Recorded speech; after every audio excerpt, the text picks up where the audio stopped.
Hello दोस्तों, आज हम सैयारा मूवी की स्टोरी को एक्सप्लेन करेंगे। मूवी की शुरुआत वाणी बत्रा नाम की एक लड़की से होती है जो अपने परिवार के साथ कोर्ट में आई हुई थी।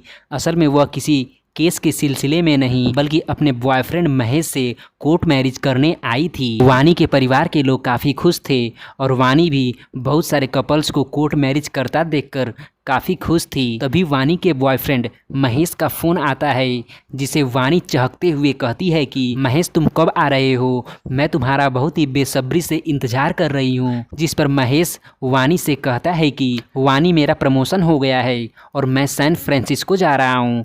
जिस पर वाणी कहती है कि ये तो बड़ी खुशी की बात है, ठीक है मैं कोर्ट से शादी के लिए अगली डेट ले रही हूँ। जिस पर महेश उससे कहता है कि वाणी असल में मुझे एक दूसरी लड़की पसंद आ गई है और मैं ये बात बहुत पहले ही तुम्हें बताना चाहता था लेकिन बता नहीं पाया। महेश की यह बात सुनकर वाणी एकदम से शॉक हो जाती है और उसे चक्कर आ जाता है, वह ज़मीन पर गिर जाती है। उसकी ऐसी हालत देखकर उसके परिवार के लोग उसे दौड़कर संभालते हैं। एंड फिर सीन वाणी के घर का होता है जहां वाणी खूब रो रही होती है। असल में वाणी एक लिरिक्स राइटर मतलब संगीत लिखने का काम करती थी। वह रोते हुए अपने डायरी में लिखे गाने के पन्नों को फाड़ देती है, जिसे यह करता देख उसकी माँ उसके पास आती हैं और उसे समझाती हैं कि वाणी उस लड़के को भूलने में ही भलाई है और जो ये आंसू तू बहा रही है उनमें से कुछ आंसू तू बचा ले, क्योंकि मैंने बहुत ही तीखे पराठे बनाए हैं जिसको खाने के बाद तू जरूर रोएगी। माँ की बात सुनकर वाणी थोड़ा सा खुश हो जाती है। अगले दिन वाणी अपने पिता के साथ एक जॉब इंटरव्यू के लिए जाती है जहाँ ऑफिस के बाहर ही शूलेस बांधने के दौरान वाणी अपने गानों की डायरी भूल जाती है। आगे इंटरव्यू के दौरान वाणी को लिरिक्स राइटिंग के अलावा एक्टर्स और सिंगर्स के इंटरव्यू लेने का भी काम दिया जाता है। वाणी सारी बातें मान जाती है। तभी उस ऑफिस में एक लड़का आता है जो वाणी को उसका डायरी देते हुए कहता है कि तुम बहुत अच्छा लिखती हो। जिस पर वाणी उससे उसका नाम पूछती है।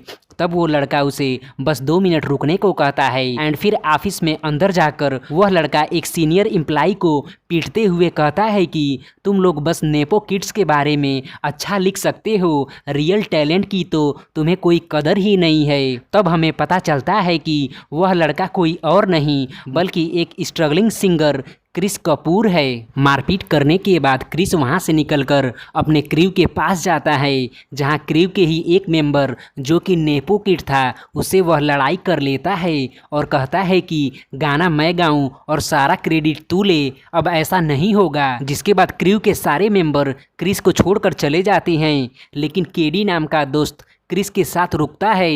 एंड फिर आगे क्रिस बिना क्रू के ही अकेले स्टेज पर परफॉर्म करने लगता है जहां क्रिस की आवाज़ से लोग एकदम से दीवाना बन जाते हैं और वे लोग क्रिस की बहुत ही तारीफ करते हैं। आगे क्रिस का दोस्त केडी उसे बताता है कि मुझे फेमस रैपर प्रिंस के मैनेजर की कॉल आई थी जो लोग एक गाने के लिए हमारे साथ कोलैबोरेशन करना चाहते हैं। इसके बाद अगले दिन क्रिस कपूर प्रिंस के अड्डे पर जाता है जहां उसकी मुलाकात मैनेजर से होती है। तब क्रिस मैनेजर से कहता है कि मैं आपके साथ गाना तो गाऊंगा लेकिन उस गाने का सारा क्रेडिट मुझे मिलेगा, यहां तक कि उस गाने पर भी मेरा ही नाम आएगा। मैनेजर क्रिस की सारी बातें मान जाता है लेकिन वह कहता है कि मुझे गाना 2 या 3 दिन के अंदर ही चाहिए। मैनेजर की बात सुनकर क्रिस थोड़ा सा परेशान हो जाता है क्योंकि वह गाना तो गा सकता था लेकिन 2-3 दिनों के अंदर गाना लिखेगा कौन। तभी वहां उसे वाणी दिख जाती है जो अपने कंपनी की ओर से रैपर प्रिंस का इंटरव्यू लेने आई थी लेकिन सिक्योरिटी गार्ड उसे अंदर आने नहीं दे रहे थे। एंड फिर क्रिस अपने क्रेडिट के दम पर वाणी को अंदर बुलाता है जहां रैपर प्रिंस का मैनेजर वाणी को यह कहकर मना कर देता है कि आप बहुत लेट हो गई हैं इसलिए इंटरव्यू के लिए आप 2 महीने बाद आइए। दूसरी तरफ क्रिस वाणी का डायरी लेकर उसी में से एक गाना गाने लगता है जिसे सुनकर रैपर प्रिंस एकदम से खुश हो जाता है और उससे कहता है कि तुम इस गाने के पूरे बोल को लाओ। रैपर प्रिंस के पूछने पर क्रिस बताता है कि यह गाना वाणी ने लिखा है और वही इसे पूरा भी करेगी। वाणी को गाना लिखने के बदले रैपर प्रिंस के साथ इंटरव्यू का ऑफर मिल जाता है जिससे वाणी के कंपनी वाले काफ़ी खुश हो जाते हैं एंड फिर अगले दिन वानी क्रिस के साथ गाना लिखने की कोशिश करती है। चूँकि वानी को क्रिस का सिगरेट पीना पसंद नहीं था, इसलिए वह उसे ऐसा करने से मना कर देती है। जिसके बाद क्रिस वानी से गाना लिखने की जिद करने लगता है। तब वानी उससे कहती है कि गाना लिखना कोई आसान बात नहीं है, इसके लिए मन शांत होना चाहिए और जगह भी अच्छी होनी चाहिए। आगे क्रिस वानी को बहुत ही मोटिवेट करता है, जिसके बाद वानी एक बहुत ही अच्छा गाना लिखती है। अगले दिन क्रिस और वानी गाना लेकर प्रिंस के पास जाती हैं, जहां गाना सुनकर प्रिंस कहता है कि मुझे कोई रोमांटिक सॉन्ग नहीं बल्कि एक हिप हॉप सॉन्ग चाहिए जिसके अंदर मैं अपना रैप डाल सकूं। और फिर प्रिंस वहां से चला जाता है। प्रिंस की बातों से वानी एकदम से नाराज हो जाती है।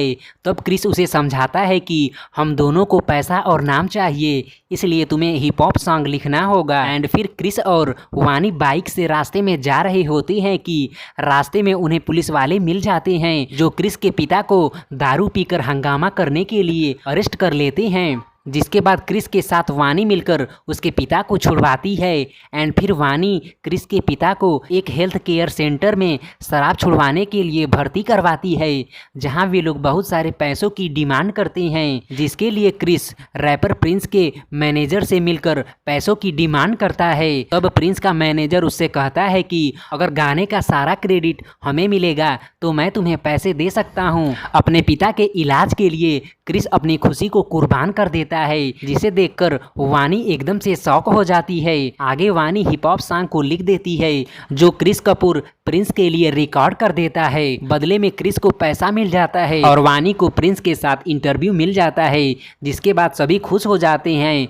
तब क्रिस वानी से कहता है कि हमारा साथ यहीं तक का था, अब तुम अपने रास्ते जाओ, मैं अपने रास्ते जा रहा हूँ। क्रिस की बातें सुनकर वानी एकदम से दुखी हो जाती है। एंड फिर अगले दिन वानी और क्रिस प्रिंस के कंसर्ट में जाते हैं, जहां दोनों एक दूसरे के काफ़ी करीब आकर एक दूसरे को किस कर देते हैं। जिसके बाद दोनों इंटीमेट होते हैं। इंटीमेट होने के बाद वानी क्रिस से कहती है कि तुम एक दिन बहुत बड़े रॉक स्टार बनोगे, जिस पर क्रिस कहता है कि बिना क्रू के मैं कैसे रॉक स्टार बनूंगा। तब वानी कहती है कि गलती तुम्हारी थी, इसलिए तुम्हें जाकर माफ़ी मांगनी चाहिए। एंड फिर अगले दिन क्रिस जाकर अपने क्रू से माफ़ी मांगता है और फिर वानी क्रिस के लिए गाना लिखती है, जिसे गाकर क्रिस एकदम से फेमस हो जाता है। जिसके बाद क्रिस और वानी बाइक पे बैठकर एक दूसरे के बाहों में बाहें डालकर बहुत सारी जगहों पर घूमते हैं। उन्हें ऐसा करते हुए वानी के माता पिता देख लेते हैं। तब वानी की माँ उससे पूछती है कि बेटा, मैं नहीं चाहती कि तुम्हारा दोबारा दिल टूटे, इसलिए तुम क्रिस का साथ छोड़ दो। माँ की बातें सुनकर वानी को चक्कर आ जाता है और वह बेहोश हो जाती है। जिसके बाद वानी के घर वाले उसे हॉस्पिटल में ले जाकर एडमिट करवाते हैं, जहाँ क्रिस भी वानी से मिलने आता है। वानी की माँ क्रिस को देखकर उससे कहती है कि मैं तुम्हारे हाथ जोड़ रही हूँ, अगर तुम वानी का साथ हमेशा के लिए देना चाहते हो तभी तुम उसके साथ रहो, नहीं तो उसे छोड़कर चले जाओ। क्या तुम उससे शादी करोगे?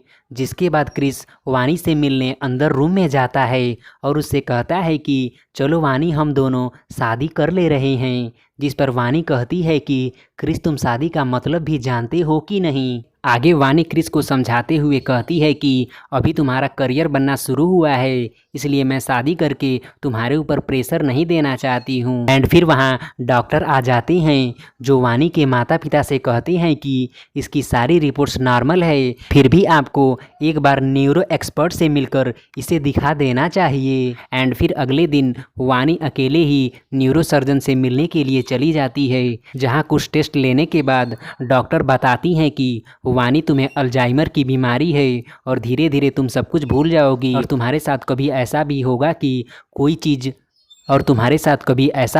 कि कोई घटना बहुत पहले घटी होगी और तुम्हें लगेगा कि वह अभी जल्द में ही घटी है। वानी डॉक्टर की बात सुनकर एकदम से परेशान हो जाती है। तभी उसे क्रिस का बार बार फ़ोन आता है, लेकिन वह नहीं उठाती है। जिसके बाद क्रिस उससे मिलने आता है और उससे कहता है कि तुम मेरा फ़ोन क्यों नहीं उठा रही हो। और आगे क्रिस बताता है कि कंसर्ट के लिए मुझे किसी दूसरे शहर जाना होगा। क्रिस की बातें सुनकर वानी खुश हो जाती है। एंड फिर सीन अगले दिन वानी के ऑफिस का होता है, जहां उसे पता चलता है कि उसका बॉस कोई और नहीं बल्कि उसका पुराना बॉयफ्रेंड महेश है।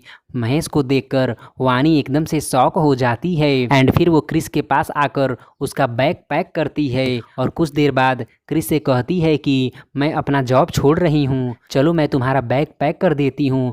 तब क्रिस कहता है कि अभी कुछ देर पहले हमने बैग को तो पैक ही किया था। वानी की बातों से क्रिस को समझ में आ जाता है कि वानी को कुछ प्रॉब्लम है एंड फिर क्रिस वानी को बाय बोलकर कंसर्ट के लिए निकल जाता है। दूसरी तरफ वानी अपनी ऑफिस की एक पार्टी में जाती है, जहां उसकी मुलाकात अपने बॉस महेश से होती है। तो वह महेश से कहती है कि महेश, हम दोनों शादी कब कर रहे हैं, तुम इतना लेट क्यों कर रहे हो। वानी की बातें सुनकर महेश शॉक हो जाता है और उसे समझाने की कोशिश करता है, जिस पर वानी चिल्लाने लगती है और महेश से खूब लड़ाई करती है। वहीं महेश की नई गर्लफ्रेंड भी होती है, जो वानी की बातें सुनकर एकदम से शॉक हो जाती है। तभी वानी को लगता है कि उसने कोई गड़बड़ कर दिया है, जिसके बाद वह पार्टी से बाहर निकल जाती है, लेकिन उसका पर्स वहीं गिर जाता है एंड फिर क्रिस वानी को फ़ोन करता है तो उसका फ़ोन कोई और उठाता है। तब क्रिस को समझ में आ जाता है कि वानी किसी मुसीबत में है एंड फिर वो अपना कंसर्ट छोड़कर वापस वानी के पास आ जाता है, जहां उसे वानी के बैग से वानी का हेल्थ रिपोर्ट मिल जाता है और उसे समझ में आ जाता है कि वानी को भूलने की बीमारी है, जिससे क्रिस एकदम से परेशान हो जाता है और फिर वानी को घुमाने के लिए वह एक अच्छी जगह पर ले जाता है और वहीं पर ही अपने क्रू के लोगों को कंसर्ट के लिए बुला लेता है। चूँकि उस कंसर्ट की स्पॉन्सरशिप वानी के ऑफिस का बॉस महेश ही कर रहा था, इसलिए महेश को वहां देखकर वानी फिर से पास्ट में चली जाती है और वो महेश से कहती है कि आखिर हम लोग शादी कब करेंगे। वानी को अकेला देखकर महेश उसका फ़ायदा उठाना चाहता है और उसे एक रूम में ले जाता है, जहां वह उसके साथ इंटीमेट होने की कोशिश करता है। तभी वहां पर क्रिस आ जाता है और वो महेश को खूब मारता है। चूँकि वानी अभी भी पास्ट में ही थी, इसलिए महेश को मार खाता देख वह एकदम से गुस्सा हो जाती है और चाकू निकालकर क्रिस को मारने जाती है और उसे कहती है कि तुम महेश से दूर हट जाओ, लेकिन क्रिस उसे पीटता ही रहता है। तब वानी क्रिस को चाकू मार देती है। वानी के चाकू मारने से क्रिस पर कोई असर नहीं पड़ता है और उसकी आंखों से आंसू निकलने लगते हैं, क्योंकि उसे पता था कि वानी को भूलने की बीमारी है। एंड फिर अगले दिन वानी क्रिस के पास आकर कहती है कि आज तो तुम्हारा कंसर्ट है। तब क्रिस कहता है कि कंसर्ट तो कल ही बीत चुका है, मतलब कि वानी को कंसर्ट की कोई भी बात याद नहीं थी। वानी अब धीरे धीरे सब कुछ भूलती जा रही थी, इसलिए क्रिस उससे रिक्वेस्ट करता है कि वानी तुम कोई ऐसा गाना लिखो जिसको सुनकर कोई भी गर्लफ्रेंड अपने बॉयफ्रेंड के पास आ जाए। और फिर वानी क्रिस की बात मानकर एक गाना लिखती है, जिस गाने को क्रिस गाकर इंटरनेट पर अपलोड कर देता है। तभी वानी को कंसर्ट वाली बात याद आ जाती है कि उसने तो अपने धोखेबाज बॉयफ्रेंड महेश के लिए क्रिस को चाकू मार दिया था। इस बात को याद करके वानी बहुत दुखी होती है, जिसके बाद वह हमेशा के लिए क्रिस से बहुत दूर चली जाती है, जिससे क्रिस एकदम से परेशान हो जाता है और साथ में वानी के घर वाले भी परेशान हो जाते हैं। हार मानकर वे पुलिस कंप्लेन करते हैं, लेकिन वानी का कुछ भी पता नहीं चलता। एक दिन क्रिस के उस गाने के वायरल वीडियो में वानी दिख जाती है, जिसके बाद लोकेशन का पता करके क्रिस वहां उसे मिलने जाता है, जहां पता चलता है कि वानी तो किसी एनजीओ में रहती है और वह सब कुछ भूल चुकी है, बस केवल दिन रात गाने लिखती रहती है। वहां क्रिस उसे सब कुछ याद दिलाने की बहुत ही कोशिश करता है, लेकिन वानी को कुछ नहीं याद आता। एंड फिर वो वही मोटिवेशन वाला काम करता है जो उसने पहली बार वानी को गाना लिखने के लिए किया था, जिसके बाद वानी क्रिस को पहचान जाती है और उसे आई लव यू बोलकर उसके गले लग जाती है, जिसके बाद क्रिस वानी को लेकर घर आता है एंड फिर ये मूवी समाप्त हो जाती है। धन्यवाद।